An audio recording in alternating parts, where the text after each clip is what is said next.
Σήμερα βρισκόμαστε σε ένα εκπληκτικό σημείο στην Αργυρούπολη για ένα νεόδημητο σπίτι δευτέρου ορόφου τετραγωνικών προς ενοικίαση, με πάρκινγκ και αποθήκη. Πάμε να το δούμε. Εδώ έχουμε την είσοδο και θα δούμε και το πάρκινγκ. Εδώ πάμε, το ασανσέρ μας.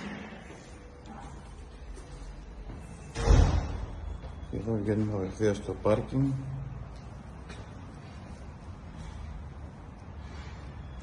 Το οποίο είναι αυτός ο χώρος εδώ.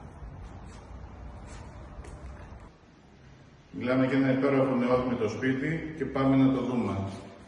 Πόρτα ασφαλείας, κουζίνα, σαλόνι μαζί, διαμερές, εξαιρετικό σπίτι. Πάμε να δούμε και το μπαλκονάκι μας, φυσικό αέριο.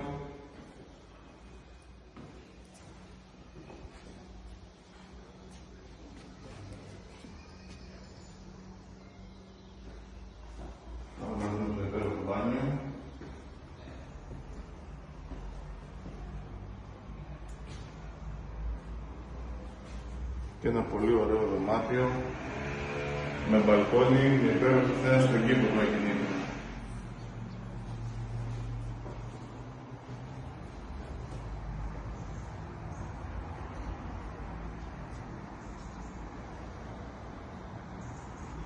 Αλουμίνια, σίτες παντού, air condition και πάμε να δούμε και ένα βοηθητικό χώρο που διαθέτει το ακίνητο.